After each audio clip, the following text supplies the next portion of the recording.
माय माऊली नमस्कार.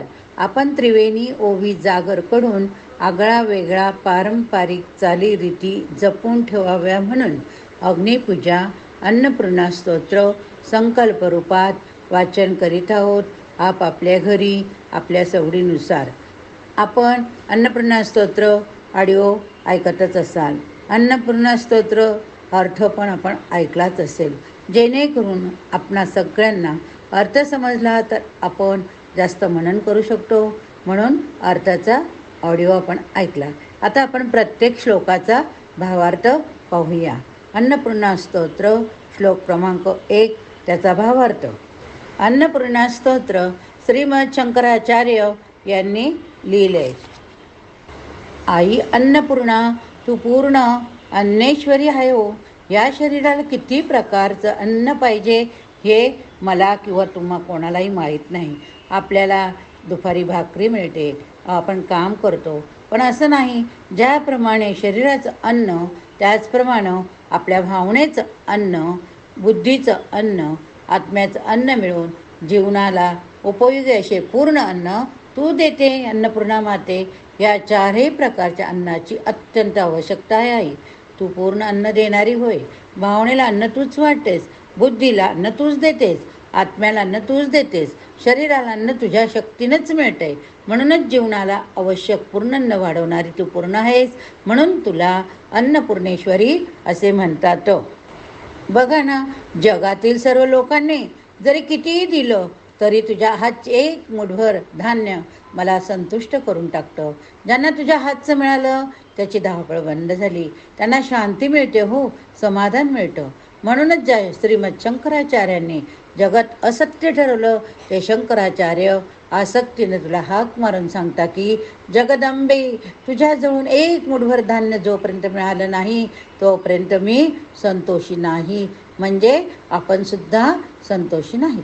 पुष्कळ खाल्लं पण आईच्या हातचं अन्न मिळालं नाही तर कृतकृत्य होईल ना.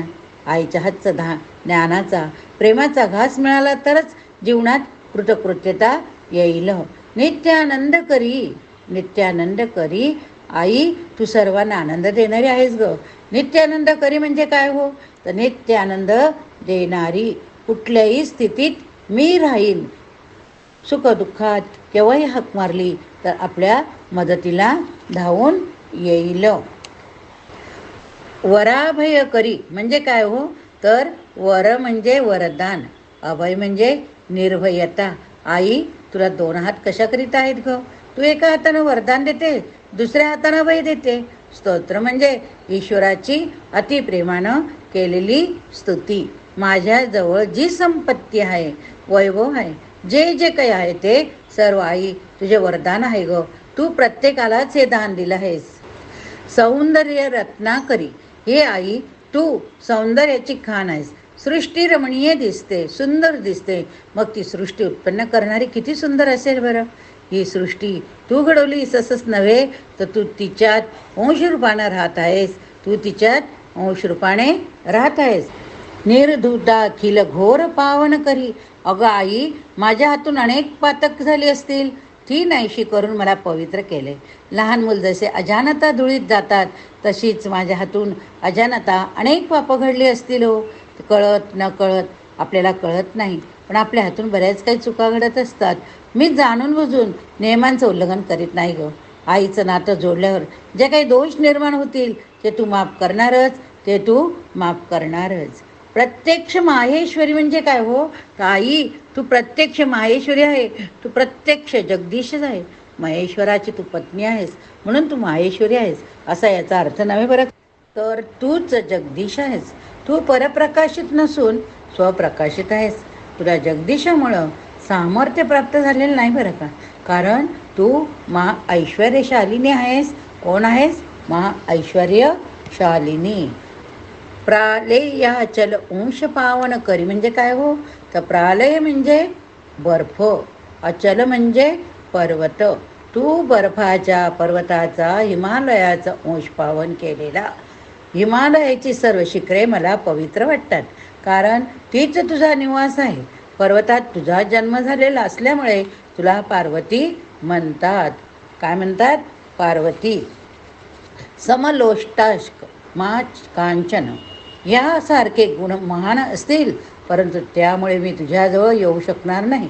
तुझ्याजवळ असलेला कोमलपणा, प्रेमळपणा ह्यामुळंच मी तुझ्याजवळ येऊ शकतो. तुझा एकच संबंध सांभाळू शकतो, तो म्हणजे तू माझी आई आहेस. काय? तू माझी आई, म्हणून तुला मी आई म्हणून हाक मारतोय. तू माझी आई, मी तुझे बाळ. काशीपुराधीश्वरी म्हणजे काय? काशीत एकच विचार प्रवाह सुरू असे, तो म्हणजे ज्ञानप्रवाह. आध्यात्मिक सांस्कृतिक जीवन जगणाऱ्यांना दुसऱ्यांना तशा प्रकारचं जीवन कसं जगावं हे शिकवणारं ते एक काशी तपोवन आहे. काशीत दुसरा कुठलाही व्यवसाय होत नाही. काशीपुराधीश्वरी हा शब्द अत्यंत महत्त्वाचा वाटला. त्याने प्रत्येक श्लोकात हा शब्द गुंफलेला आहे शंकराचार्यांनी.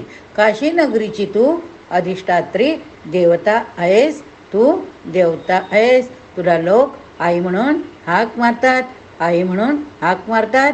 तू काशीपुराधीश्वरी आहे. या ठिकाणी हा पहिला श्लोकाचा भावार्थ संपला. पुढील श्लोकात आपण दुसऱ्या श्लोकाचा भावार्थ बघूया. बोला अन्नपूर्णा माता की जय.